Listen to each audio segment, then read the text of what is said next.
Okay, let's get started. Welcome, everybody. Let's stand, pledge the flag, start our meeting. Pledge allegiance to the flag of the United States of America and to the republic for which it stands, one nation, under God, indivisible, with liberty and justice for all. Okay. We have just a few business items to take care of before we get on to the main part of the meeting this evening. First of all, minutes of the last workshop. Had a copy of those. Any questions? Motion to approve. Second. And moved and seconded that we approve the minutes. All those in favor, aye? Aye. Sorry.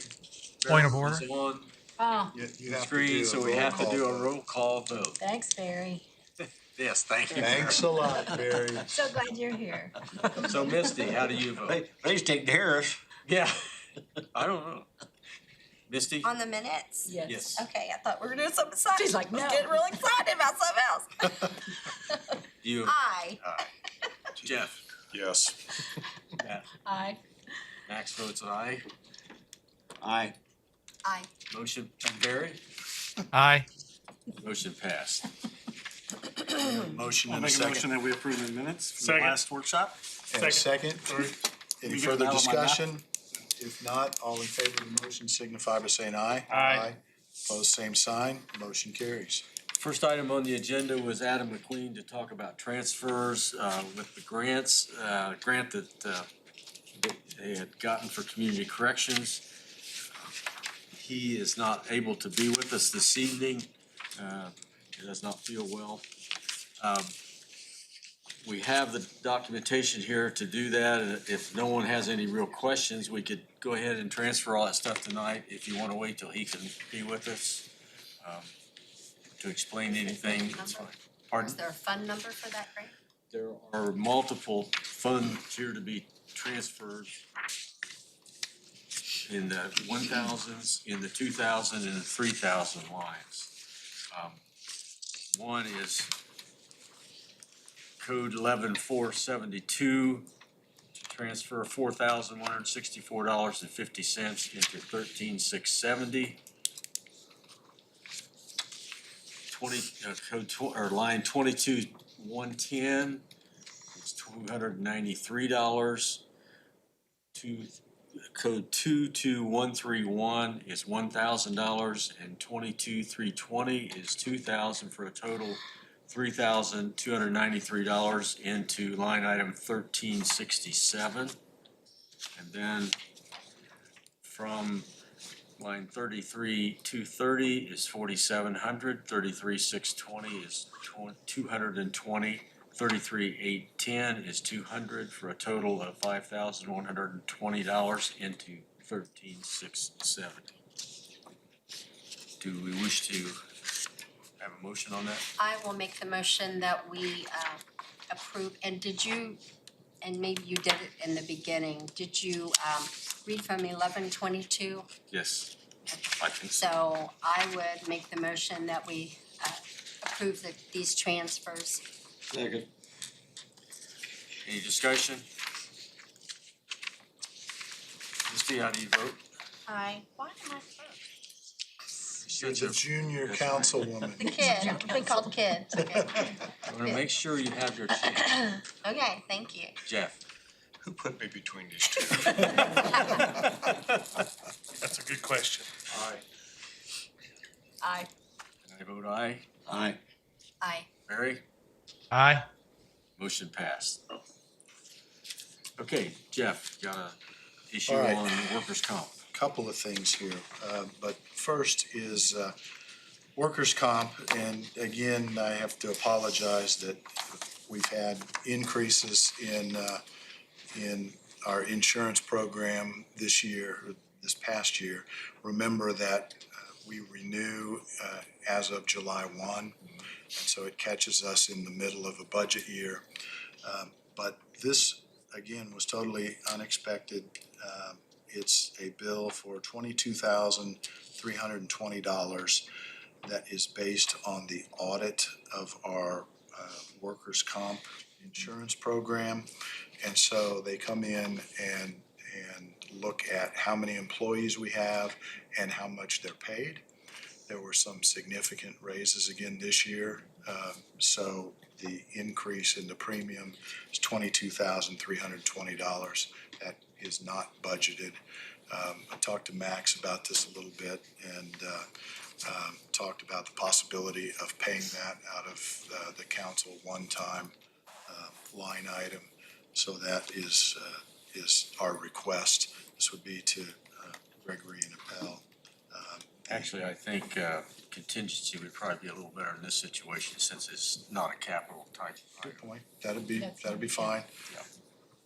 So it's been brought to our attention that we need the $22,320 to pay the audited update bill for the workers' comp and to take that from our contingency line item.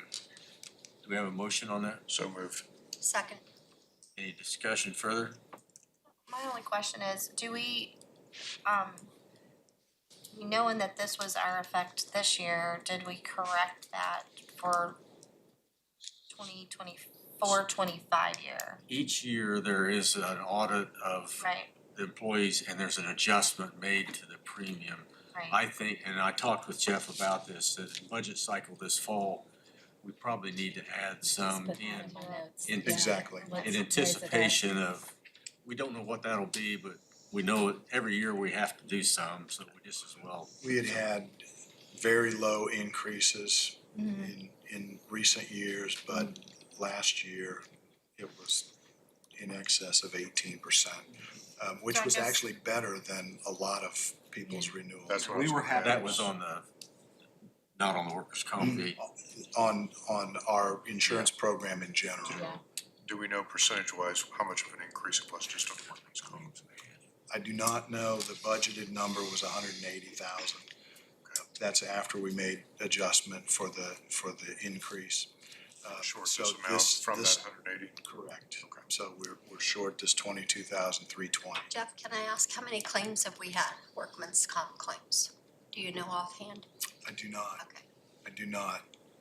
But again, we are self-insured, and so we pay, and we have a claims line item, and we pay up to a certain level, at which point the So insurance. this is really more because of the number and the amount that we pay Payroll the numbers. employees, This not is the the number of increase in claims or whatever, payroll. okay. It's So for the exposure. It's, yeah. Exactly, So exactly.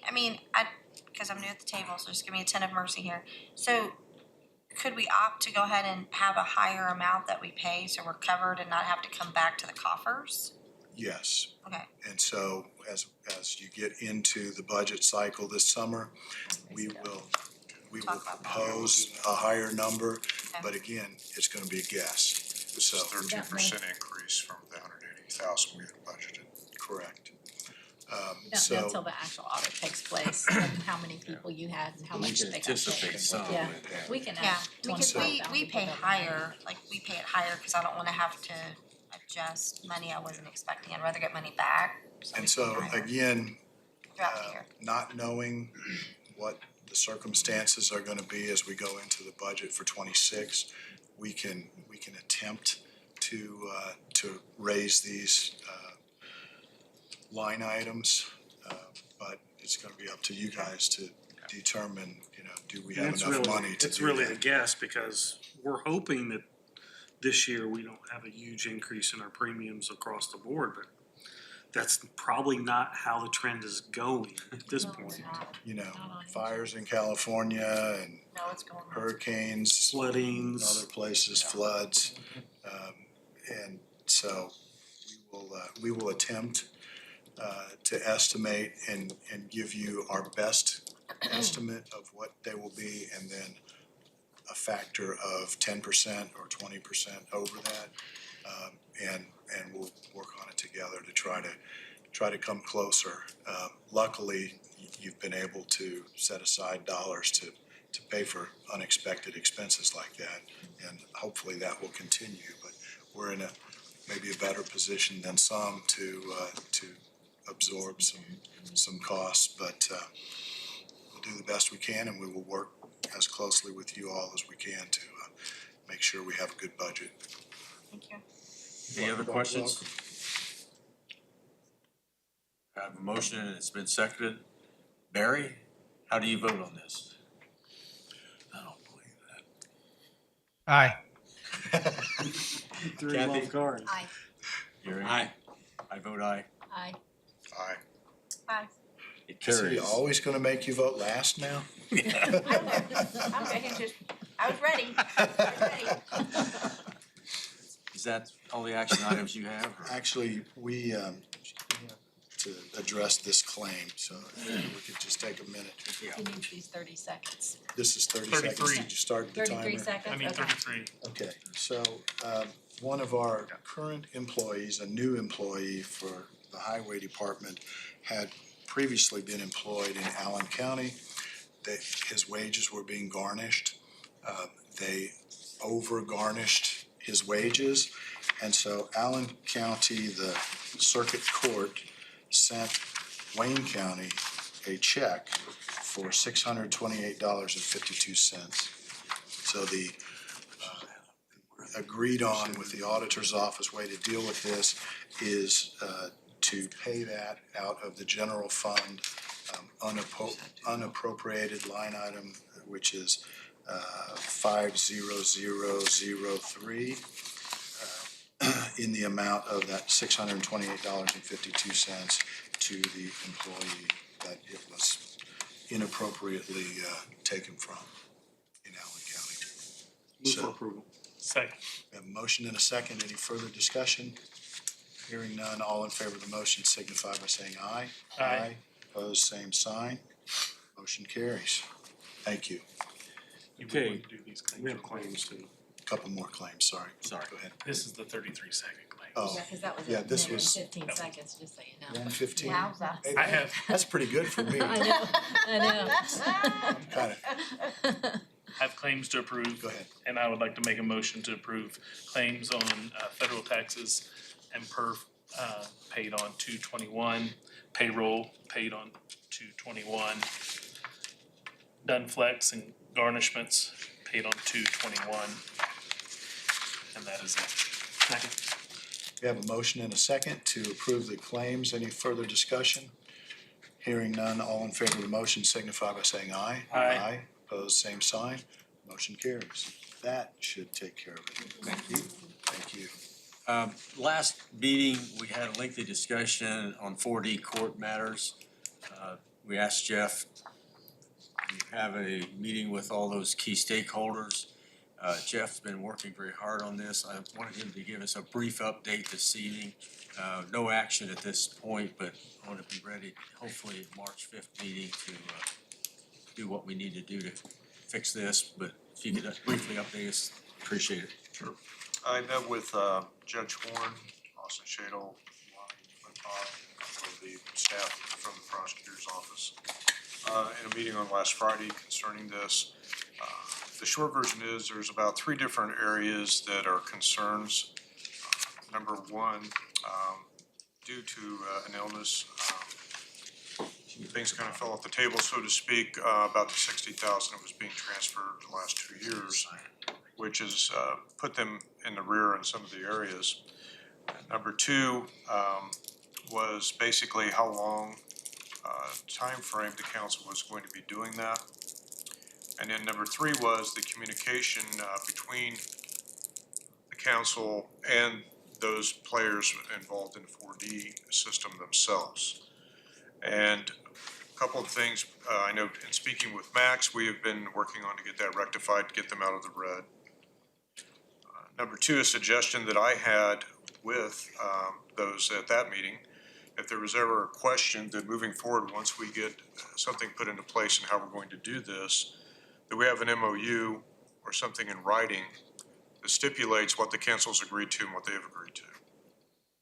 Then there is no question, everybody has a copy of it. We understand which direction we're going, what's going to be taking place, and there's no questions, well, this person forgot what they may have said, or we have a problem over here. It's an open dialogue and we're able to communicate and going forward. It was a good meeting. plan on communicating with Austin and Judge Horn on this. Spoke with Max twice now for this as well, and the judge this morning. And there was a question about the 4092 account not having enough money in it, but looking at the records this morning, there's $18,900 in that particular account at this present time.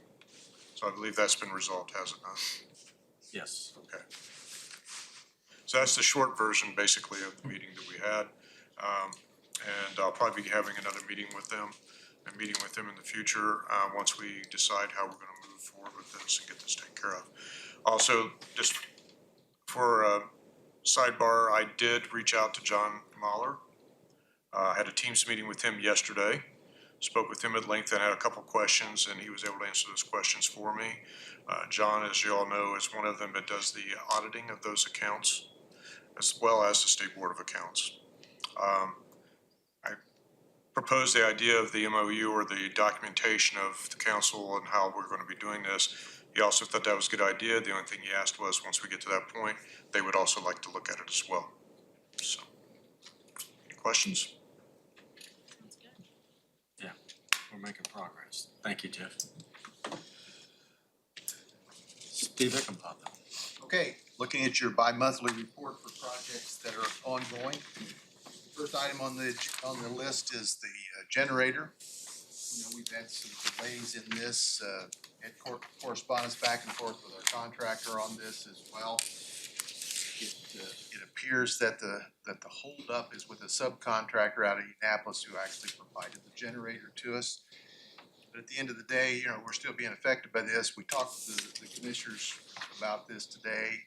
We are withholding a pay app to the contractor on this to try to light a fire under them to expedite this a bit. So we'll ramp up our urgency to get this completed. But for now, we're still in a holding pattern because of this one subcontractor. The X-ray and screening equipment that was delivered last week and it was installed and it's operational. The old piece of equipment, commissioners agreed today to send that down to Fayette County. Recall that this is a piece of equipment that in essence has no value to us. It was purchased in 2005. It's obsolete. That was why we replaced this, because we can't get a service contract on it anymore. So we're gonna get it out of our way. The courthouse front entrance and the courthouse elevator, we have a meeting tomorrow with our engineering firm on this. For the courthouse front entrance, remember, we have decided that we can do an alternate entrance to this. Recall, we were gonna go through the south entrance of the courthouse. That got a little pushback from the court on the first floor. We should have some numbers as to what this change will be.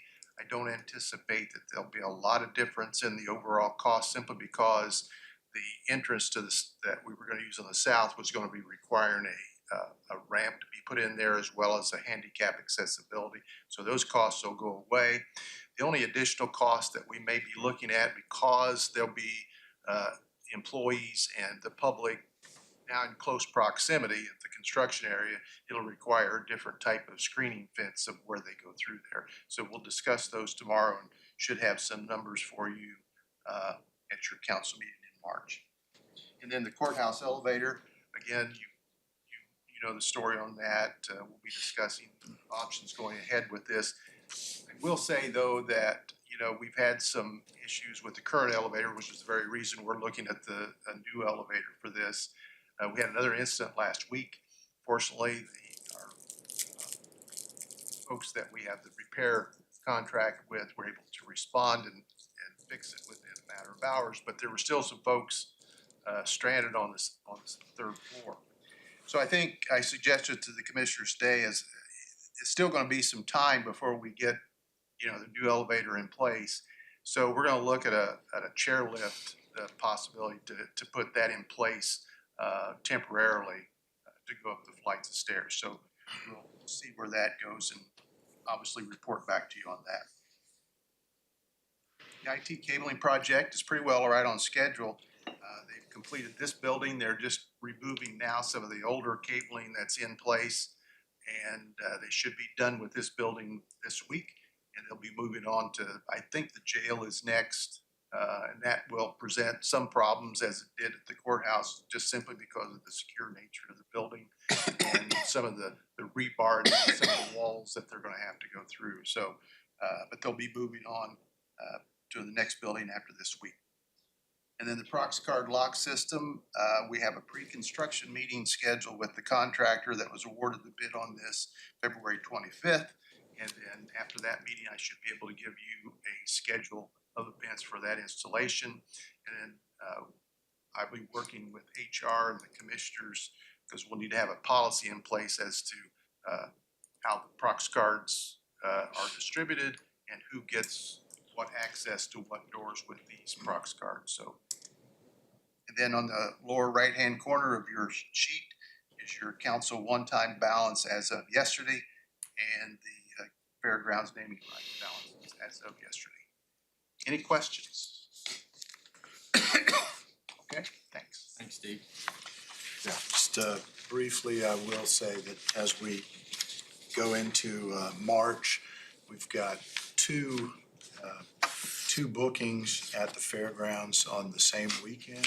There's a mineral and gem show. Always a fan favorite. It is in the Coolman building, and then there's a dog show in the First Bank Expo Hall. I always have trouble with that one. First Bank Expo Hall. So that will be a test of our parking availability.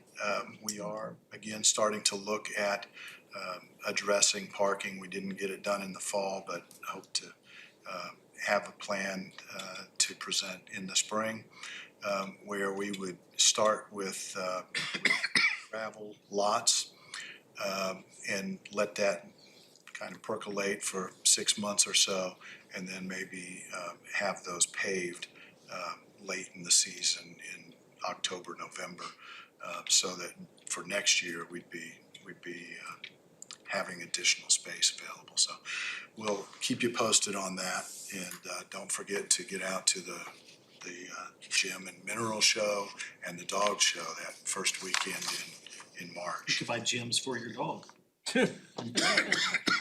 Yeah, You can name your dog Jim. okay, moving along. We have quite a group here, I'll tell you. We have a lot of fun. Is that what we call it? Yes, yes, that's exactly. Wow. You haven't caught on to our senses of humor yet, huh? We, be nice. Things are going well. You can see from the report that a lot of the projects are moving forward. What you don't see in this report is the report on help projects that are also moving forward that we're paying for with ARPA expenses. Of course, Ritter Strategic Services is engaged with us on the radio project. That is going well. We signed leases today for the towers that will be a part of that project. Excuse me. The equipment has already been ordered, so we're moving that project along very nicely, and hopefully by sometime this summer we'll have that project well in hand. Important project to expand our ability to communicate with emergency services. The Main Street redevelopment programs are going well. Construction is starting on the 23, I think it's 23 projects that are funded with a combination of funds from the county and the city. So you should be seeing some of that evolution in the coming 3 to 6 months. Valerie told me today that she has had conversations with the Indiana Economic Development Corporation on the Ready 2 projects, and we're hopeful that in the very near future we can get confirmation of the projects that we have that are funded. So we're looking forward to that. Be happy to entertain any questions that you might have at this point before we move into our planning session. Any questions? Is there any other business anyone would have prior to moving into the planning discussion? If not, Okay. Jeff? Well, let me turn it over to Acacia St. John with Forward Wayne County. As you know, we have, I'm sorry, wherever you would like to. It's up to you. You can come into the middle of the circle here. You can stand at the podium. You can just walk around and chat. Welcome. Jeff, I don't know, did you share that the county did provide support letters last week for the beach? Sorry. Correct. So the state has $800 and some million of federal dollars for providing broadband service to underserved and unserved areas of the state. We had 4 broadband providers that requested our support for their projects, that they actually applied to the state for the funding. We provided letters for all 4 of those organizations, and if any of them are funded, it would significantly increase the availability of broadband to some of the areas that are currently don't have any options for broadband. So we're looking forward to that. Do you know what the timing is on? Jeff and I work on a lot of projects. We do, together, but we just do. that you were talking about it, so. Yes. So we did look at each provider's maps, so that was one of the requirements, is that before we give you a letter of support, and this is, in this process, in the BEAD process, all your extra points come from the local unit of government. Like, there's nothing else you have to have this letter, and this, you're awarded based on the interactions that you've had with the local unit of government. So we have had several meetings, but we looked at all their maps and made sure that the areas that we have identified as deserts are being addressed. And so it was, And everything jived out really well, so we were happy to see that. each letter describes the interactions we've had with that provider and what areas they plan to extend service to and why those areas are important. So we feel fairly good about it. It's a process that has changed significantly in the last 6 months, 12 months. So we're hopefully on top of that, and we'll. Do you have any idea when the announcements might come of awards? I'm almost hesitant to put it, Yeah, say it, exactly. but they wanted to say late spring. Like, it was gonna be a very fast process, so they opened the application right at the end of December, and then it had to be submitted right on February 12th. So this application timeline was very short, but there was a lot of pre-work that had to be done, so the internet service provider had to be pre-approved.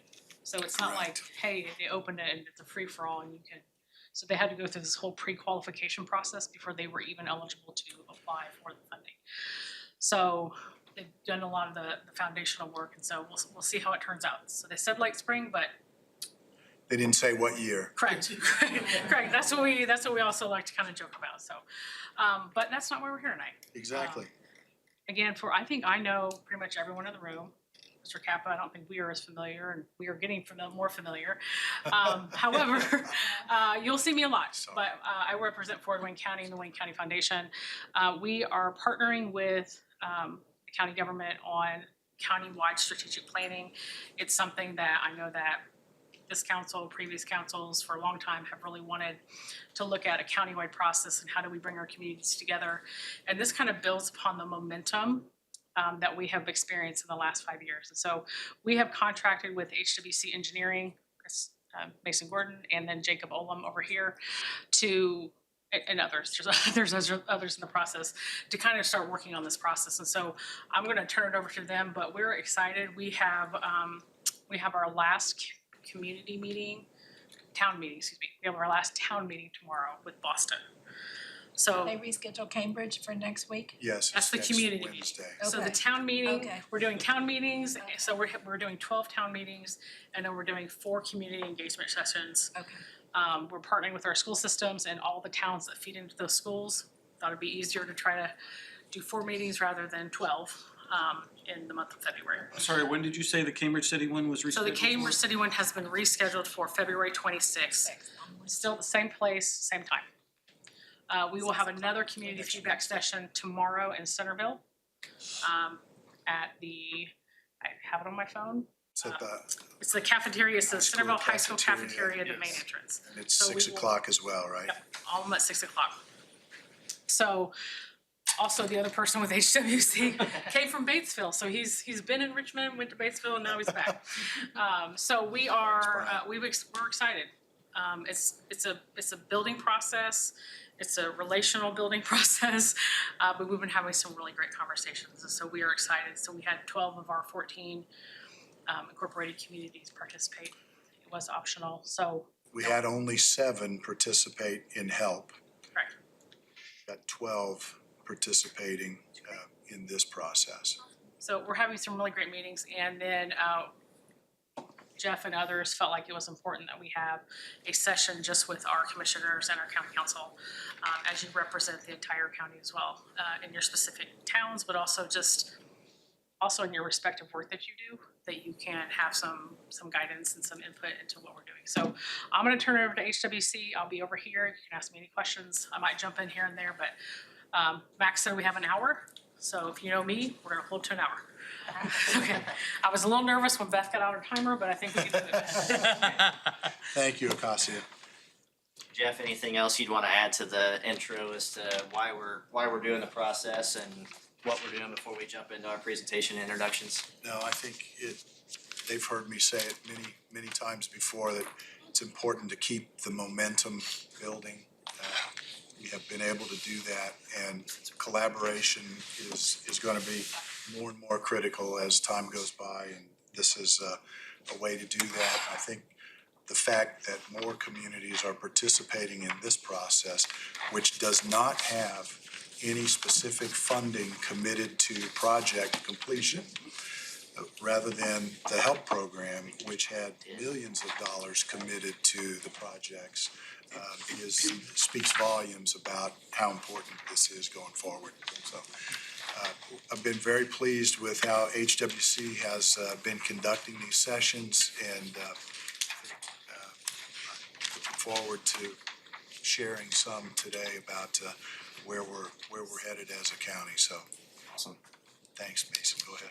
Yeah, thank you, Jeff. I'm Mason Gordon with HWC Engineering. I lead our economic development team at HWC. I'm originally from Rush County, went to elementary school in Fayette County, so very familiar with Wayne County. One of my college Purdue roommates was from Centerville, so have had a lot of fun getting to know Wayne County over the course of the past 18 months. So my team has been working hand in hand with the Wayne County Foundation, most recently on the Lilly Endowment gift aid application, which was just awarded $5 million to invest in the Gorge and Kreitz Park in Cambridge City. So a lot of pretty awesome stuff going around in Wayne County, and happy to continue our planning effort and really talk to you all tonight about projects. So I recognize several faces in the room, in between the various meetings that we've had at the foundation and the community meetings at night.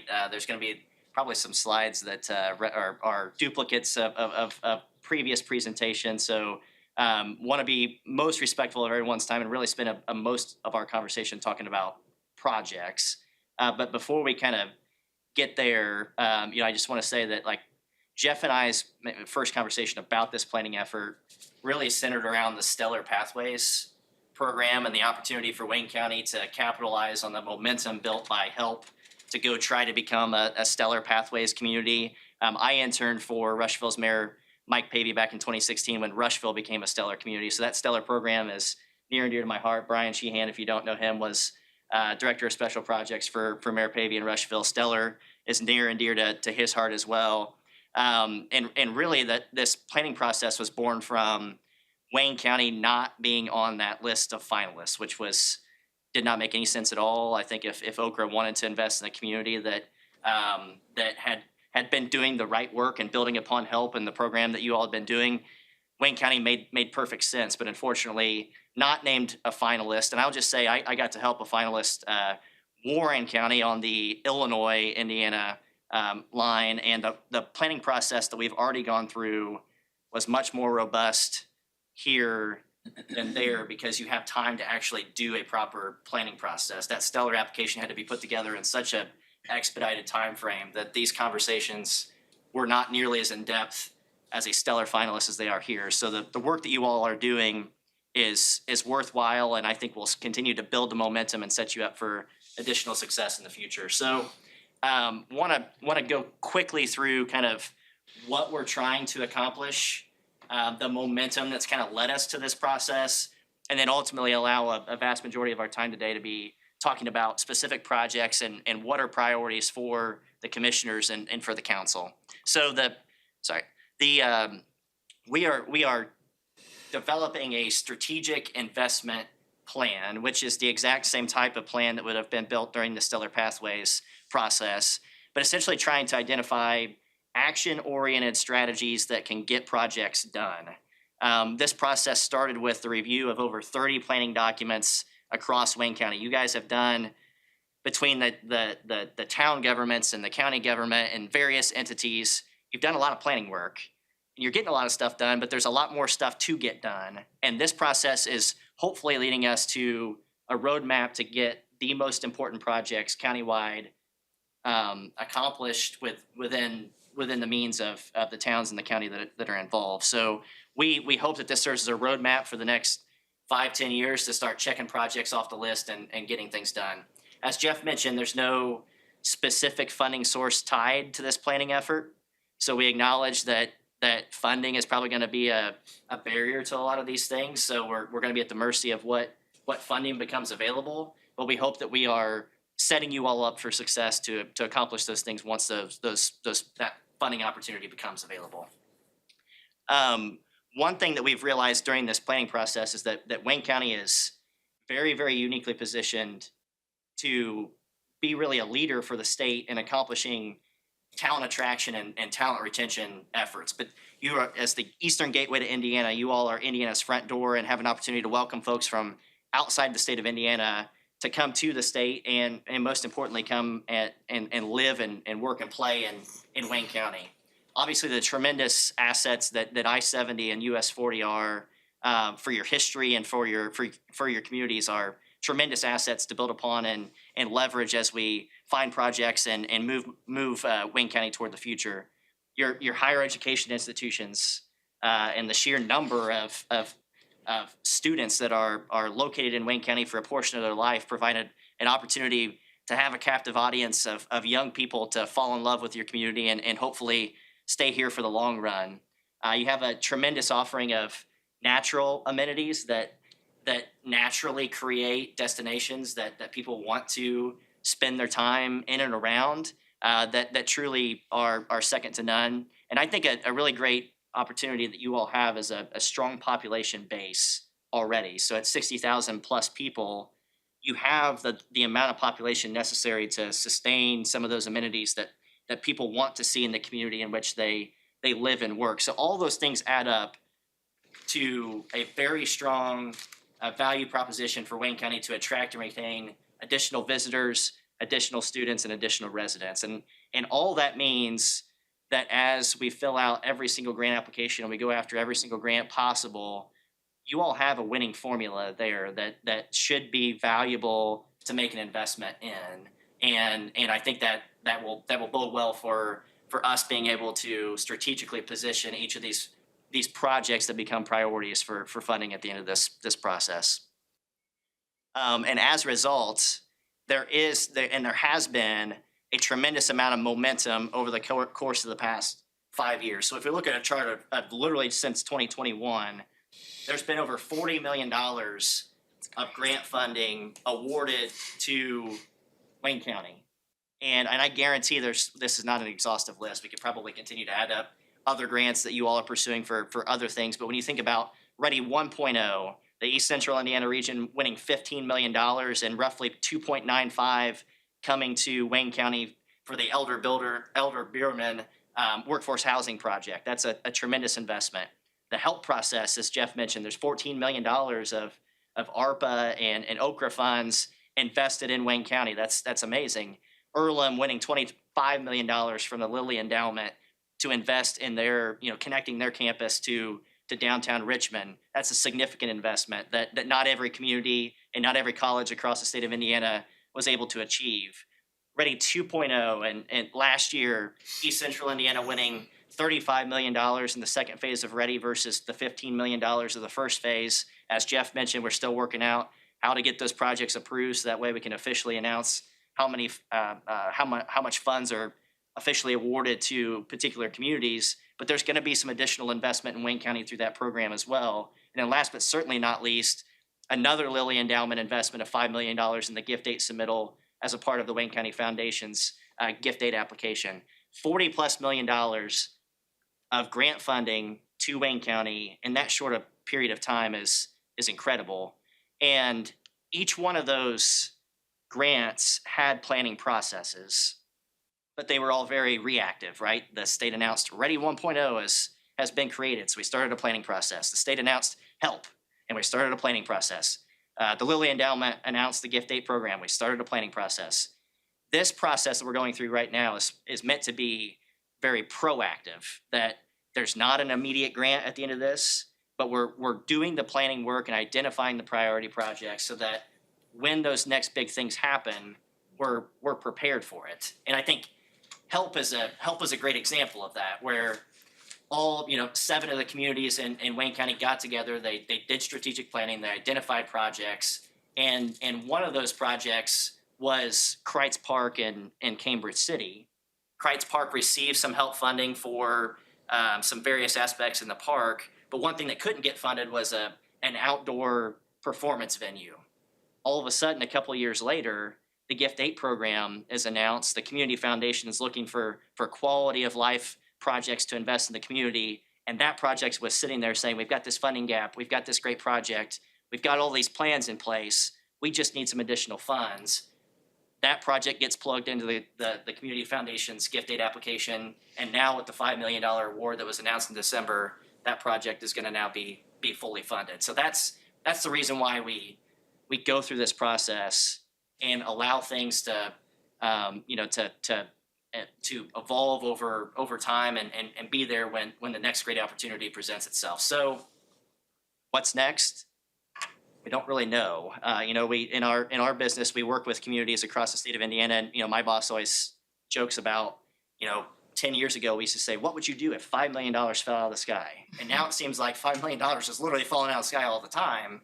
And if you have money-ready projects, shovel-ready projects, a plan in place, you're going to be best positioned to grab that money when it does finally fall out of the sky again. So the moral of this planning story is that, if luck favors the prepared, let's get prepared, let's plan, and let's put ourselves in a position where we can be successful and attract that next big investment to Wayne County and really capitalize on the vast momentum that's been stewing and building upon the surface. So before we kind of dive into the exact scope of the project, curious, any questions or anything that anybody would add as to the importance of why we're going through this planning process? Awesome. So I'll shed a little bit of light as to the exact process that we're going through. So as was mentioned previously, we're speaking to as many communities as we possibly can that want to participate. So that number is now 12. We are having individual town level meetings with each of those communities and gathering priority projects from each of them and having conversations about their financial capacity and their leadership capacity, staffing capacity to accomplish some great things. And then having community feedback sessions where the public at large can provide feedback as well.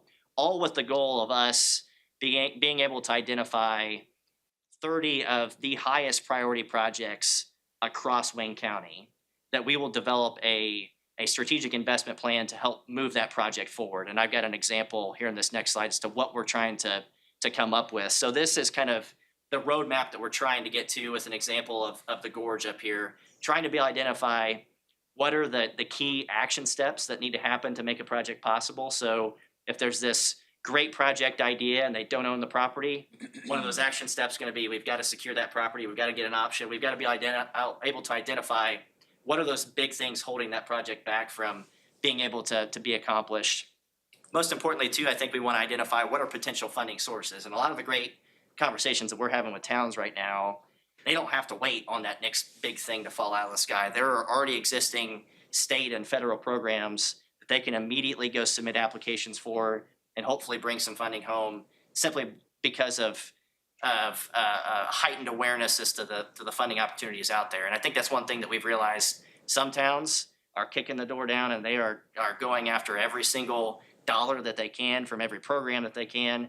Other towns know that there's an issue and are trying to do the best to accomplish things, but maybe not quite as aware of the funding sources that are out there. So even just having communities talk to one another and share key lessons, I think will be a great kind of outcome of this process that we're going through.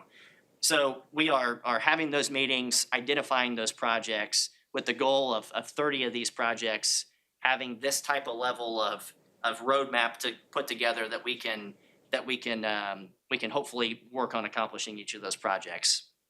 I think most importantly, once we get those spreads together, we also have funds budgeted in this process to help with implementation. So we're not just going to say, here's your pretty looking piece of paper, we'll see you later.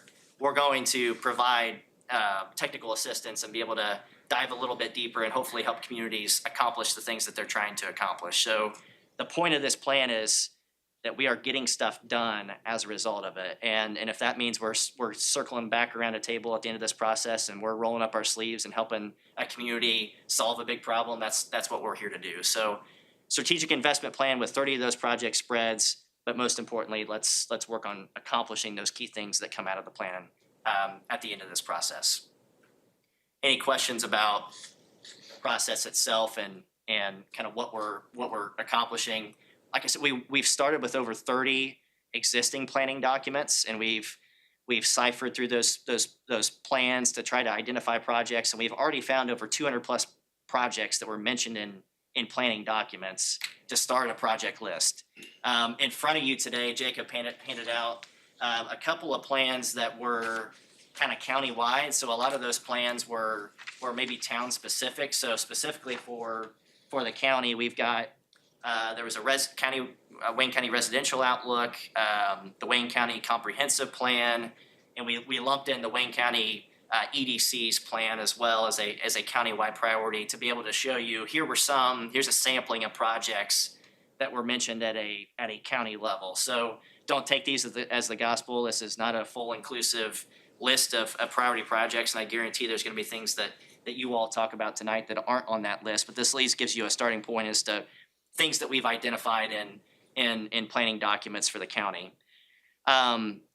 So all that to say, we're excited to really start to be able to prioritize those projects and start to move things forward. So the crux of tonight's conversation, we want to be about projects. So I want to maybe give a quick kind of, so in each of our town meetings, we would typically start with kind of a community profile where we're asking some pointed questions about, what type of, how much staff do these towns have? Do they have someone like a town manager or a really active board president who can lead a project from idea to completion? Or do they really need some additional assistance? We just want to understand, do they have the staff in place to help them get some of these big things accomplished?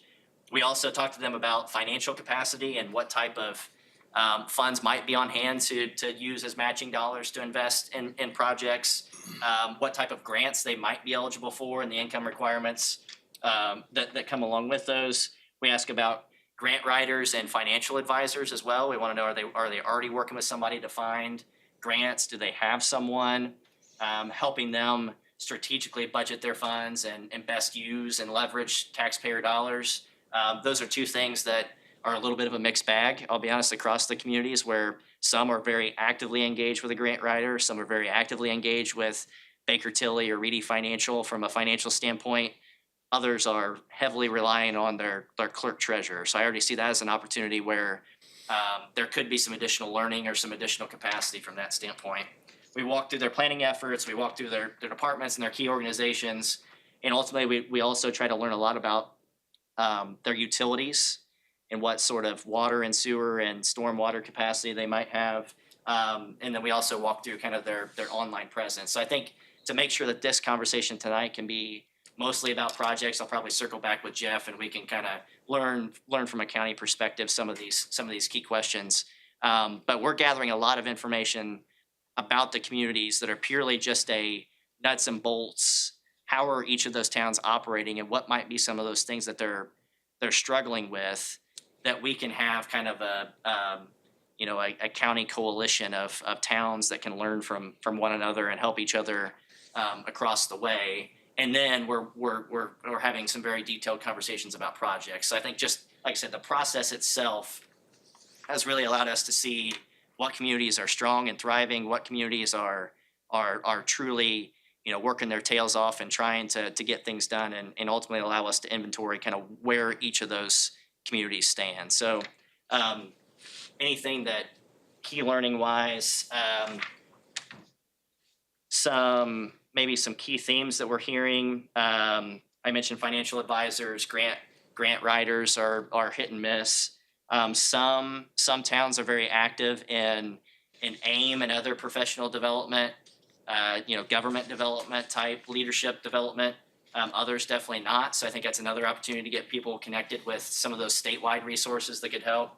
And like I said, some sort of like round table where towns can learn from one another, I think are some common themes that we're hearing. So with that being said, want to start the conversation about county projects.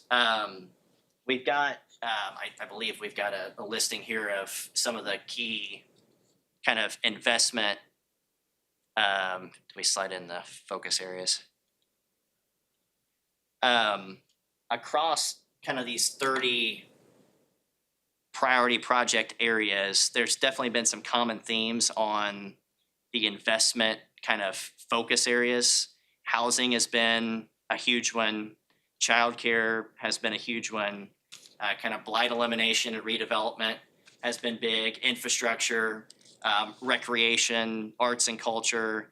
And we see a lot of kind of calling for additional planning, health and wellness, education. Those are our big key kind of focus areas as we look at those kind of existing plans, and those have held true in our conversations as well. A lot of communities prioritizing housing as a major focus area.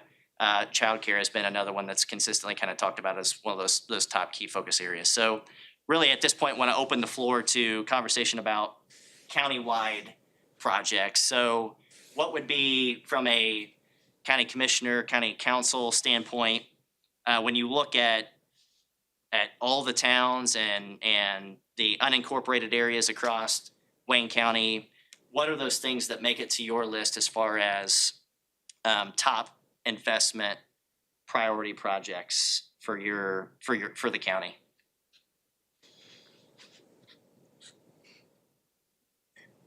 Well, housing's definitely up there. I mean, it's probably one of the top priorities.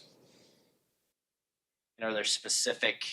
Well, it's so expensive now, the infrastructure for housing development. Developers have big ideas, but they can't afford to put roads in, sewage, electric. So on the county side, that's where I think of where we could help.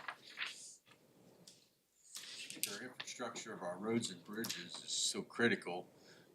We are in good shape, probably better than most counties around, or even in the state, but my concern in the long term is how do we maintain that position?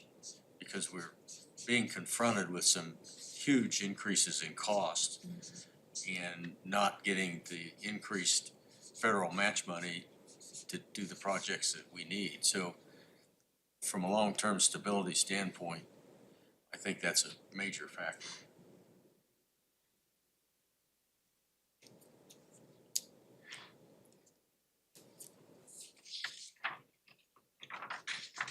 Maybe backing up to the kind of the housing priority and some, developers needing infrastructure investments. You've got numerous communities across the county. Do you think there are some very strategic,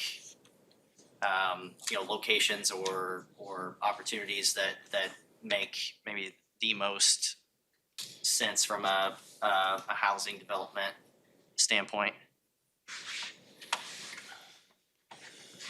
Yes. Yeah, I think we've got several already kind of earmarked that would be good development.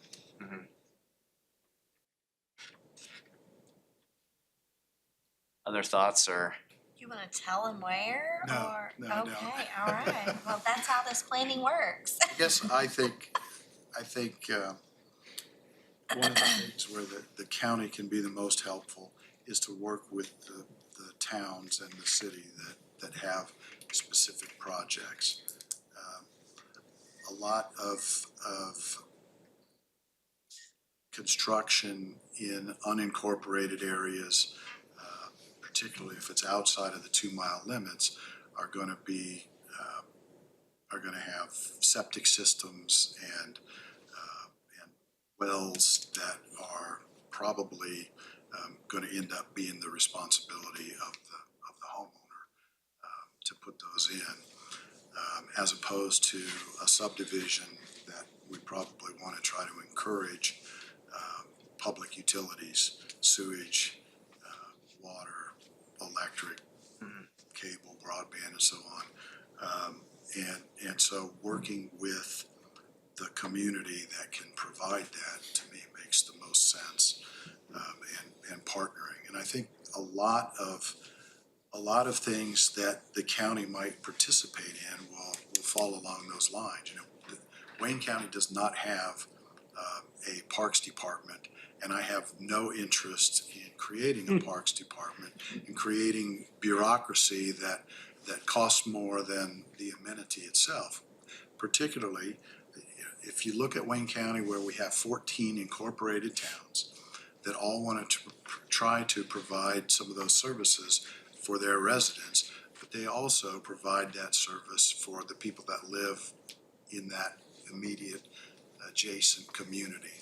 And so if we can help the towns invest in some of these projects, to me, that makes a lot more sense than the county investing in those and starting a whole nother bureaucracy to maintain those.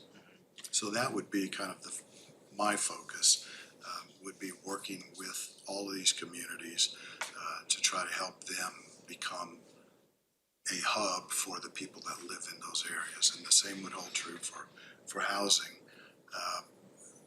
I don't think we want to start a huge development that might have to, out in the unincorporated areas, that might have to have utilities extended 2 But or I 3 or think we 5 need to miles. look at that, though. I would disagree with you. I think that if we're gonna look at planning, we have to look at growth from 20, 30, 50 years from now. And development Correct. doesn't, there's only so much land within a city corporation that has those, so you have to look at expanding them. Into sewer- the 2-mile fringes. Into the, Which is where the utilities are likely to be extended Right. to from. But yes, you certainly can disagree with me. I do often. Yes, you do. And so we will work through these issues, but that's my perspective. Well, I think one thing too, and I talked to Acacia about this last week at the meeting when we were there for Greens Fork. Just as an example, is the food insecurity in some of these outlying areas.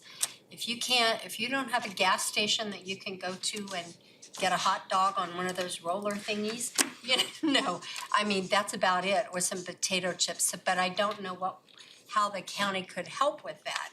But I think that is a major problem, even if you're getting the housing, these people still, need to get somewhere to get bread and whatever.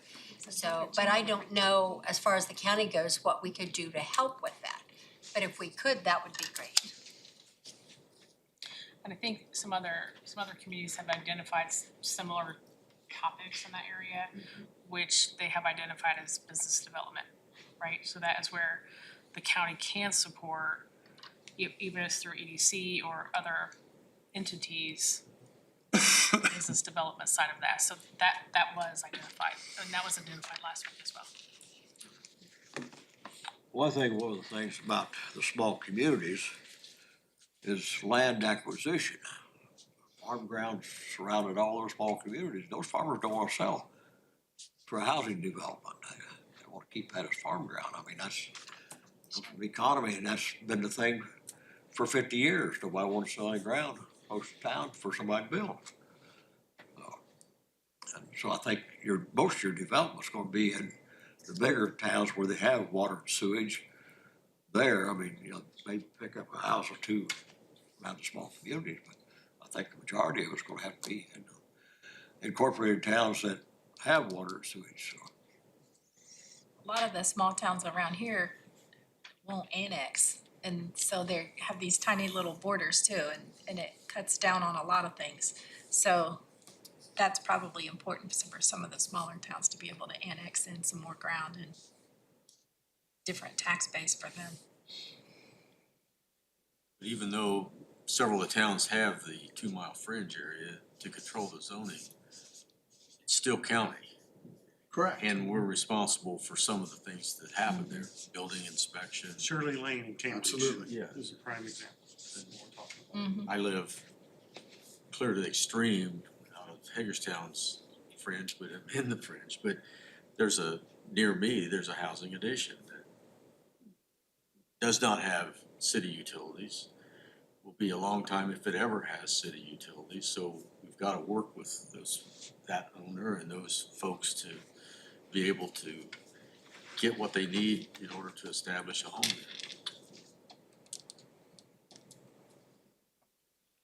You mentioned zoning, and I guess that's one thing that having conversations with each of the towns about their various departments and the services that they offer, having conversations about planning and zoning. If I understand correctly, I mean not every incorporated town in the county has zoning, correct? And I can't remember which one we were sitting. If they do, they may not know. Yeah. There's a few that don't have zoning Correct. within Wayne County. Any zoning ordinances, what's your zoning to have a residential house next to a gas station? Right. We were having conversation with I think Greens Fork maybe about the rising cost of trash service. And they worry about if they have that service become, something that the community members are paying for individually, then maybe they don't sign up for that service, and all you got trash issues to deal with. And so I think from a zoning perspective, it does feel like there's a little bit of a mixed bag across the county as to who's doing what and who's protected from things like that from happening. I would say town on that, most of them didn't have the capacity of funding, maybe the skill set, and that is something with 14 communities might be an opportunity to come up with something that gives them a little bit more, especially as it relates to blight, because if they're not managing that correctly, it only gets worse and you don't have a way. So we didn't dig deep enough to have that answer, but I think this is definitely a place to maybe chat about that.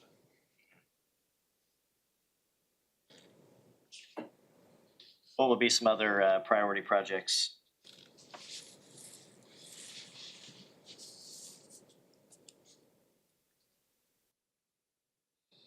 Sports complex. Sports and recreation complex. You're welcome, Misty. You see that as a function of county government? Not as part of county government, but to help facilitate it. get funds to do it, develop it, land, we could So business acquire the land. That would probably also fund our business development. I think all these things are great and what we're talking about, we need those. But we also need to look at programs or something we can do to help bring more industry into the area. We have to have the housing to do that, we have to have some of these other things. But don't forget, we need to also prepare to help bring industry into this area for people to buy those homes, for people to do those things. And what have we done lately to do that? That's a question, I'm just putting it out there, but what has local government in this area done to help educate some of the local residents, get them up where they need to be to take some of those jobs that industries would be interested in coming here and building and putting their industry here, not in another county or Randolph County or somewhere else. So you're talking about workforce development? Mm-hmm.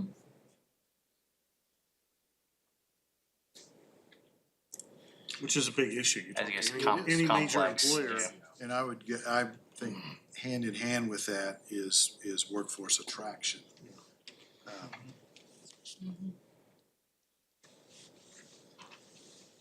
Well, we struggle like a lot of communities on get, whether it's our young folks or age or older, trained or capable, and then to go someplace else to get a higher paid job or get the amenities that go with living in a different area. So the quality of life has become a much more rated thing for us to deal with here, to attract people and to keep them here. We're fortunate to have the educational institutions we've got beyond K-12, but are we training folks in those institutions to be here or to be someplace else? And I think too much the case that it's to go somewhere else for a higher paying job. We have to find a way to keep these people here. We have to have attractions, places for them to eat, drink, play. Families don't wanna come someplace where they don't have a place where their kids can play sports and where they can't go out to dinner and activities. Well, that's why they're going to other communities and jobs. So it's everything. Housing is part of that whole infrastructure. One of the things Jeff brought up is if you talk to majority of the employers in the industrial parks, one of their biggest issues is getting transportation, getting their employees to their workforce, to their work. Which we don't think about because we get in our car and drive, but a big portion of these employers' employees don't have a vehicle. They rely on public transportation or friends or neighbor. But you go out to the industrial park and talk to any of the owners of those factories. They say, we have a hard time getting our employees here. Not that they don't want to work, they just can't get here. So public transportation.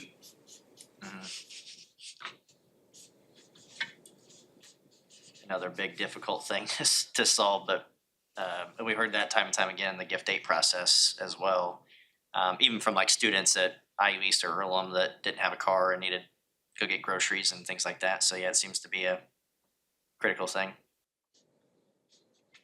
What are those other big quality of life or attraction elements that you think are currently missing as a part of the Wayne County offering to try to ensure that young people are staying or students are staying or young families are moving here for jobs? What are those those quality of life things that you feel like should be continually prioritized with additional investment? Well, I agree with Brad. I think that, a community center or a complex where you play baseball, soccer, and that bigger things. And a lot of these communities and counties have facilities, and they'll have 20 volleyball tournaments, matches going on at one time. And they make money off of that, and tons of people travel to these things. I mean, I have grandchildren that play and they pay a fortune for that, but the point is they're coming here and, this is kind of a new place, what's going on here. And if you have that, then you have more people come and stay. And we're all the same way. It's all about the kids and the grandkids. What are we doing for the kids and the grandkids?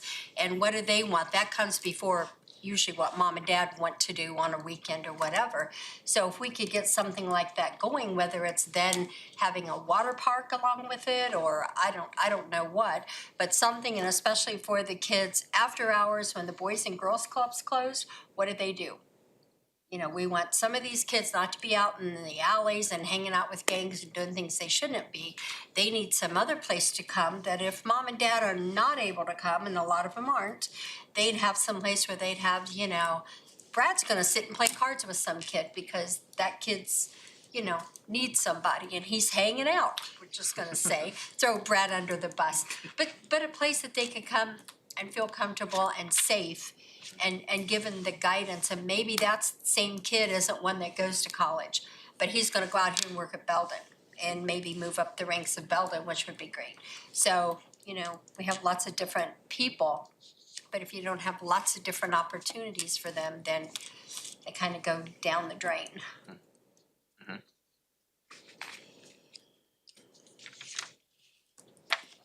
I think Max said it on the infrastructure for the county, roads and bridges.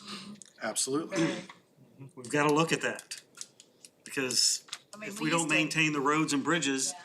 then we're not gonna keep people here anyhow, We cause they used to look do a good. lot of paving, and now there's some paving and a lot of patching, you know, and it does, Chip and after seal. time, it's not gonna work. We used to have some of the best roads in the state. I drove a lot of miles on them, but I can tell you, there's a lot of holes in them right now too. Richmond has the same issue inside the city as well. County's better than the city, though. Oh, absolutely. Let me know where those holes are, okay? It's we're the county without a Take care of pothole. County's much better. I agree with that, but they're Yeah, I not hear what they you, used but to I'm be. just saying. One project I noticed kind of caught my eye that we saw in a plan was a conference center hotel space. Is that do you think that rises to the level of being a county priority? Is there still a demand for something like that, or do you think? I think you gotta get the people here first before you have the demand for that. And a sportsplex would bring more people here. I mean, because we have an excellent, right now, to me, the fairgrounds, what we've done in the fairgrounds last Yeah. few years is really a great convention hall on the scale for Wayne County at this point. And That's there's just still me some things speaking. that need to be done. Yeah. there. So those additional projects probably need to be on this I was list. gonna say, what additional Well, we were just investments? talking earlier about Parking parking, lots and things.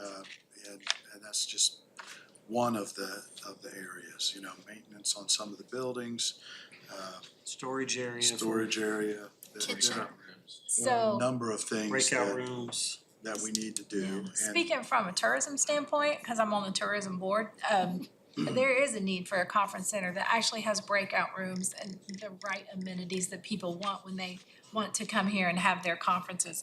But those places are not big money makers. It's not something the county wants to own or run by any means. Exactly. But it's, you know, there's a place for it here because they constantly turn away groups that can't come because we don't have breakout rooms. Well, we So- definitely have access to here. That's, I mean, with 70 coming through here, 75 there, 65 there. I mean, we're not far from anything. Yeah. Could it be used? Yeah. It shocks me that all the groups that do come here and use the fairgrounds and Yeah. stuff, I mean, from all over, so, And we could expand that. yeah, some. you really can, And I know a lot of conferences like the conference center and a hotel. With a hotel. Together and combine, so you're not driving. JCPenney. Needs to be in JCPenney. And that's something that's been on discussion for 50 years here. Yeah. And at the same time, we don't get it done, all the communities around us have been going that route. So that becomes, you know, the question now is, how much would, At some point, there's a point of diminishing return. yeah. Are we there yet? So maybe we need Has to that passed us approach by? other avenues instead of conference center type thing, I don't know. Those things all take money and a good partnership of public and private to Absolutely. make those kind of things happen. And that's how I look at the sports complex, a private. Mm-hmm. You know, definitely business development and trying to find some private investors to come in and be willing to invest. But an advantage that we do have is we are the center kind of a small region. I mean, there's several counties that people come here Absolutely. routinely to get For shopping. eating, those kind of things. I never will forget that when the current Walmart store was built, which was at that time a very large Walmart store, at the opening, I asked the manager, I said, and at that time, at the same time frame, most of the communities around us were building Walmarts, but they were smaller. Small. And I said, how's that gonna impact you with all these towns having their own Walmart? He said, oh, that's not a problem at all. He said, they go into their local Walmart and get one or two items that they need. They'll come up here for the weekend, fill their cart up, get something to eat, and, you know, get all these things. So he thought it was a great thing. That's good. Yeah, I mean, if you look along those aspects of it, the outdoor mall would be nice. I mean, our poor mall here, I mean, you walk through there, there's 6 stores in it. Yeah. They've done a good job of masking everything, but there's not many stores in there. I don't know why we don't attract different retail with the college students that we have and different things like that. It surprises me that. Especially since Max said, we're kind of the center hub for Mhm. Union County, Fayette County, Randolph County. I mean, they all have their own little smaller stuff, but really we're a lot larger than all those other areas. And people travel here on the weekend to go eat, to go to Walmart. So why wouldn't a nicer mall outdoor? Because everything's going outdoor malls now. Nothing's contained, but. Along those lines, are there additional investments that you feel like would better position Wayne County to be a more of a regional hub for surrounding counties and for the East Central Indiana region? Are there other things that, when you look at other regional kind of hubs, whether it's Kokomo or Columbus or whoever else kind of across the state, are there other things besides sports complex retail that you think are maybe missing for Wayne County to be more of a magnet for people to be at on the weekends or evenings?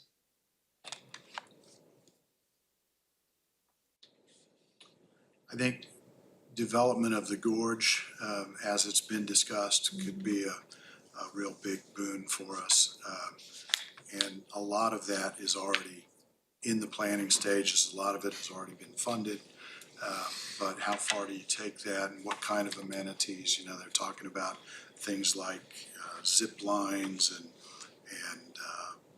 kayaking and those kind of things that would attract people to for events and activities. So I think to make sure that continue to focus on making that the destination that it can be. Along with that is the history of the jazz in our area. It gets me every time I hear of other towns in the state of Indiana having jazz festivals Or and stuff. music festival that. Yeah, and Right. they have Yeah. nothing compared to us when it comes to the history of the jazz business. But yet, we have never really gotten that to the point that it's a big thing. Not for lack of trying. Yeah, I know. but for I'd like whatever to see reason, our bike trails go across the county and not just the one that takes off and goes north from here, but east and west also. I think It's called 40. get killed out there. Rode it many a times. You know, we've looked at that a number of times and the railroad line that used to go Yeah. across there has been sold off to so many Private owners. different private owners Really. that it would be next to impossible. I mean, there are literally hundreds of parcels now. Yeah. To try to reacquire those would be very difficult. And there are no, other than 40, there aren't a lot of east-west roads that go in a straight line No. from here to Cambridge.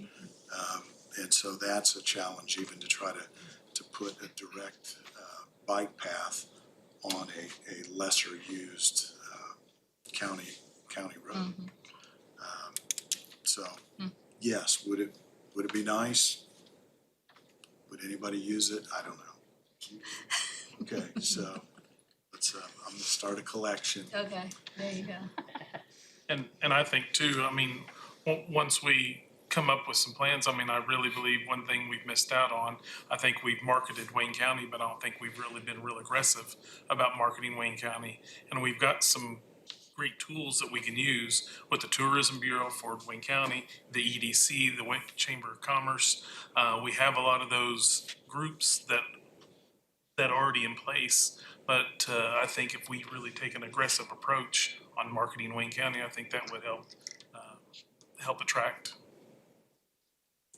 One thing that when I continue to learn more about Wayne County that I'm amazed with is the kind of the role in history and jazz and all that kind of stuff. But another thing is the sheer number of interchanges that you have along 70 that you could be 6. marketing kind of as the front door to Indiana. You've got numerous opportunities to hop off and see some really great things, or hop off and decide to make an industrial investment in Wayne County. Like the sheer number of interchanges you have are a competitive, I think, advantage to other counties who may have one or none in a bunch of cases. So It's, when you say that, when Tom Raper was up and running, it didn't matter where you went Yeah. in the country. Yeah. You say Richmond, and they knew the exit number. yeah, When my daughter was in college, people would say that to her. Oh, And we so know it where you can live. be done. yeah. And that was a prime example. I mean, Yeah. So the county does have an industrial park.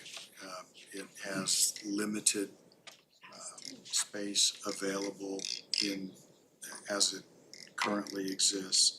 So adding to the acreage, but also to the infrastructure in the industrial park, there will need to be investments made, and we have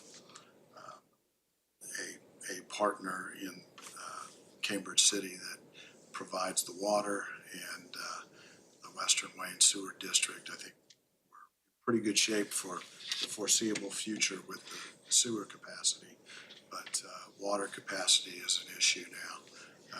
So we need to spend some time and energy on that, making sure that it's available for companies to come in or for existing companies to expand. Great point. I think you all are well aware, but I think Valerie is a tremendous asset to Wayne County from an economic development standpoint. Get to work with a lot of people across the state, and she's top notch. So Agreed. Lucky to have her. We're lucky to have Max too as the president of the council, just wanted to say that. Wow. what else are we missing? I feel like we got rolling on some decent ideas. Surprisingly, trails didn't come up as many times as I would have thought to have heard in conversation. We heard a lot about sidewalks, and I think that's from a town perspective another way of saying trail, I guess. But our trail's a huge asset. I think it's under advertised, and Well, it's scary to go through the downtown part of it, so I've tried that.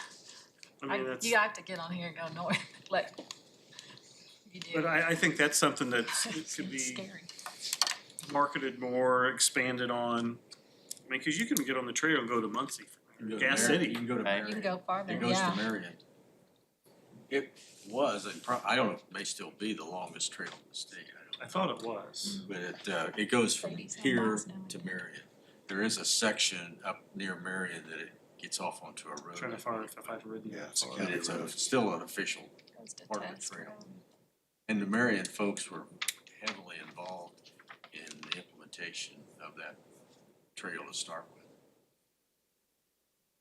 what are some ways that you think you could further market that or further invest in I that? don't know, I mean, Well, I think the gorge is gonna help some. the on gorges that. would help The that. Development of the gorge, I because think it's down there where They all kind of play in together, the sports complex, the trail, the gorge, they all kind of keep playing into this outdoor activities, family activities that bring families in, and which is gonna attract businesses, and then we have housing, so it kind of goes together. What?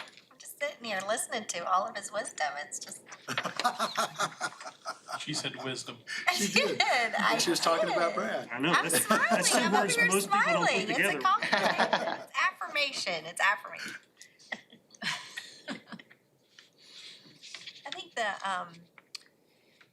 so for me, I still, when Cambridge City and, not East Germantown, Pershing, the planning that was done, and this was so long ago, but it's amazing driving through that section now, what was done with lighting and sidewalks to connect those those two communities was Oh, that so. was Cambridge and Mount Auburn. Mount Yeah, Auburn Dublin, was, yeah, in Dublin. to me was huge, cause there really wasn't at that time Yeah, any way to make those connections, like it would cut off and then you'd have no sidewalks. And you see that a lot, in several of the communities too. Richmond has a lot of issues when it comes to sidewalk, that's not our job to fix, but it does align on US 40 where we have sidewalks and then it breaks off and you can't get there from here. So I know a lot of work goes around biking, but there's just a tremendous amount of people that do a lot of walking to locations and places, more so than biking. So I think from my perspective, when I see that connectedness piece, and it does go along US 27 and 40 mostly, but I mean, the sidewalk piece is probably much more important from my perspective than so much the biking piece. The 40 corridor and the sheer number of communities that are along that corridor, I think is a really awesome, unique thing that you all for sure have, and a lot of great things already happening to build upon that, but I think that's definitely something to continue to build momentum on. And the opportunity to make that corridor of the National Road a destination for people from outside of the county and the region even. And there are elements, communities within that corridor that are not, that haven't had the upgrades to the sidewalks and the street lights and so on. And so maybe that's a direction to aim. I was on the National Road Board for 3 years, and they really missed the opportunity of this side of the state. They'd like to focus on Terre Haute and Greenfield area, but we have the most populated area just about on the whole National Road. There's a lot that could be done. Cassia's giving me the 5 minutes sign down there. I'd be curious, we always, as we sort through conversations with towns, we're trying to get them to maybe identify, of all these great ideas, what are the top priorities? I would be curious, as you look at this kind of vast list, from housing to infrastructure, sports recplex, workforce development, young family attraction, public transportation, fairground improvements, conference center, mall improvements, trails, marketing, from a county perspective, which of these things do you think are the most important, the most critical to tackle and accomplish as we develop a strategic investment plan? I want to be very proud of myself having talked the whole hour. But I will say, these do not. Wait, you almost made it. And it was almost- I just want to say, these do not commit you to anything. No, it's This is just helping guide some We additional are, conversation. if you're gonna say, Part of it. Yeah. I think one of the things we haven't talked about tonight in this is the healthcare industry that we have here, and the fact that we're becoming more and more of a retirement area, even though we're trying to get jobs. There's still a lot of retired folks, and that's a growing group, I think. And so, but we do have a rather large healthcare network, facilities, whatever you want to say here, that should be a tremendous asset for us. At least they buy a lot of billboards on the interstate. I would say that's another common thing that we've heard, that like, yes, healthcare is an asset, but also 55 and older, 65 and older, opportunities for seniors to have maybe lower care housing that then opens up their existing homes for younger people to move into. Like, there's Absolutely. been many communities that have talked about Sure. needing some senior housing that's more that lower maintenance option. I'm still inclined to list housing as Yeah. one of the top issues, and housing of all kinds, including some of those senior housing kinds of areas, that some with supportive services, others without. Everybody doesn't need those, but options for housing.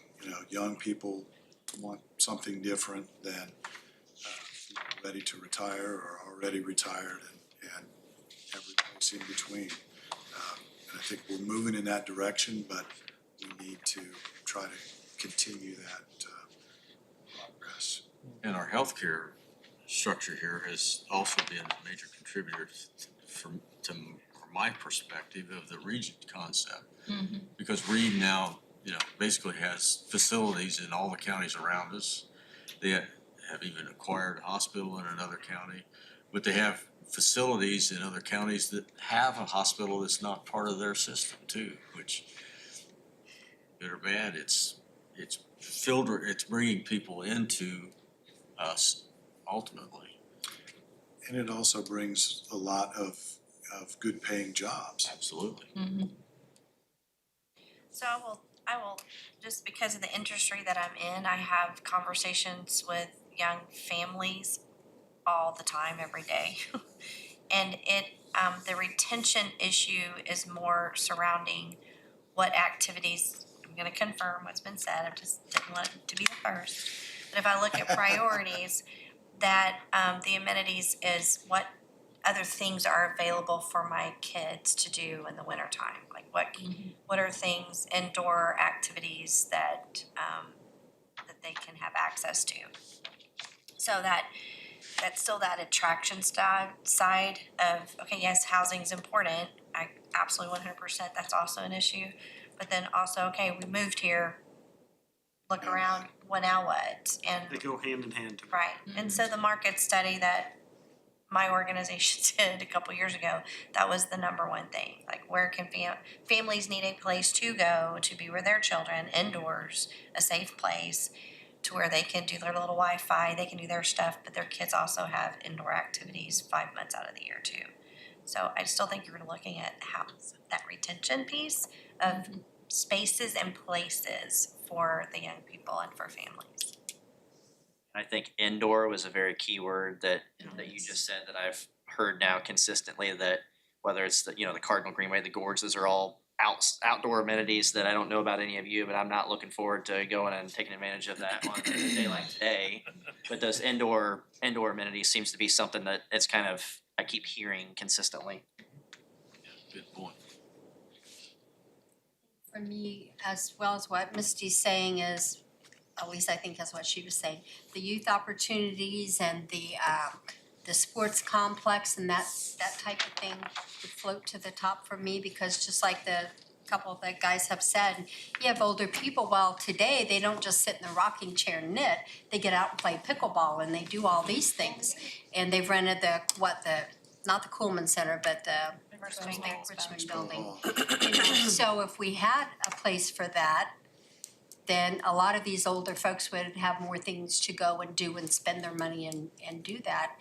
But I think also within that, if you had that, which is getting into the weeds, but if you had something for the arts as well, have music lessons or have a local jazz band of kids or whatever. It's not all about sports, but you can have other things as well. But you have to have the space for those other things, and that would be great. And the public transportation.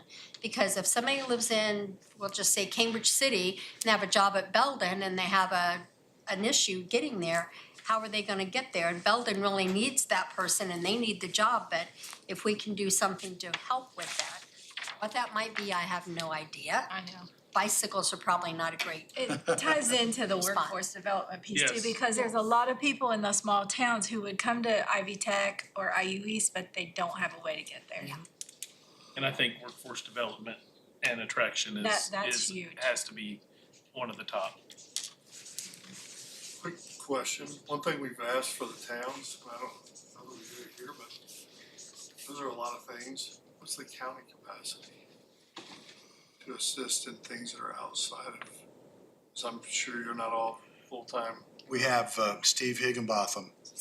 You just asked us What's your to capacity, dream. Steve? Well, You no, asked us to dream it now. no, the reason I'm asking that is we are seeing a rise in my old job for the city of Rushville, special projects, community development. So I got everything that wasn't anybody's job yet until it was done. Sure. Seeing more of that, and I just thought with everybody here, is that something to throw on the board to consider, whether it be there are some counties it's a shared resource with other entities, some are having like, but I'm just curious if that is, and I'm guessing it's an issue, but It's on the board. Do you want it on that board? Is it a priority? Like, We tried to hire a grant writer one time and couldn't get anybody, couldn't get enough applicants to. because you had a little bit of that with help, right? Or at least a test of what that would look like. Because I was thinking about some of the things you're doing in Indianapolis, you know, now I think they're close to being the capital of professional sports, but it all started with a committee to say, we want to own amateur sports. So if there is something like that, maybe don't know what that dream is yet, but I mean, lots of people around here drive all the way to Westfield for their kids to be in all the traveling stuff. That's a pretty far drive. So, I mean, I think we're far enough away, something go here. And look what that's turned into. And it's, Been a surprise Yeah. somewhat. So are you asking you're asking as a resource from a staff perspective? If- Is that what you're asking? yeah, if these Okay. became important enough and you wanted to touch, do you have that Do person? we have a person or that can thinking be through that? focused? And, okay. Not to take on 30 projects, no. Yep. But Yeah. it's a possibility and we're looking at some options. For another project, we're kind of playing around with that idea, so if you wanna throw ideas back and forth, that, there are 3 or 4 that we're aware of. One is, I mean, Acacia certainly fills, a large part of that kind of a role, Exactly. but I think with your community size and 200+ projects, that there is a. Are you available? Are you applying? Let's talk. Let's talk. yeah, we'll even pay you to take him off. That's even better. That's your money, I used to be his intern. Yeah, And you're talking that way see, about. yeah, he's And now he's outgrown The his. joke is I'm now his intern, so. Yeah, works out. So I've heard, housing for sure a priority, recreation from an indoor sports complex, young family recreation, senior citizen recreation type standpoint, workforce development and transportation, kind of 3 major priorities. What else, if we had to route out maybe a top 5 of priorities would make that list? I mean, it's not glamorous, but it's pretty important. Our roads, the Sorry. roads Roads. and Roads. infrastructure. Yeah, infrastructure. Yeah.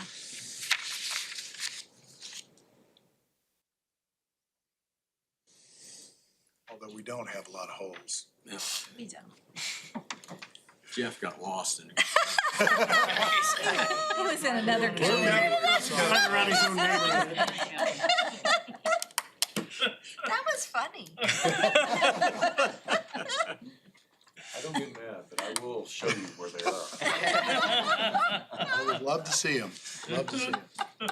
Anything else to close out our priority list? Do you need another intern? Perfect. So I would just say in closing, again, I think that you all having the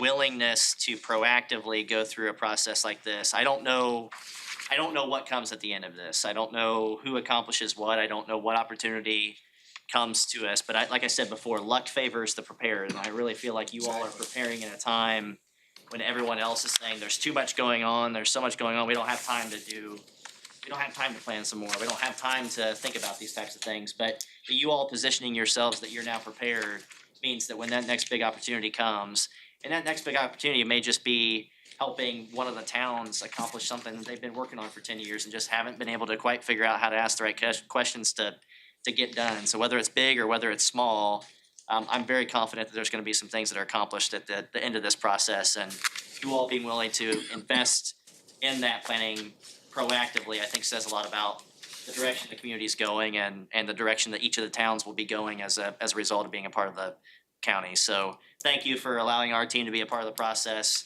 And we're really looking forward to putting together a really good roadmap that allows us to get some stuff done over the course of the next 9 months to, couple of years. So thank you for your time. Don't hesitate to reach out if you have other ideas. And Kasia. No, I would just say, again, thank you for allowing us to come tonight. Thank you for giving us some space in your workshop. You all have my contact information, so if you have additional questions, thoughts, you can do that to us. There will be some next steps after we get through the community engagement sessions. We can prioritize some of these boards and get that information to Max and Jeff that, again, it doesn't commit anybody to anything at this point, but at least seeing it, visualizing it, and really kind of starting brainstorming some things will be very helpful. So again, thank you for your time. Thank you. I'm sure we're all looking forward to whatever the end is of this or comes from it. Do you have any?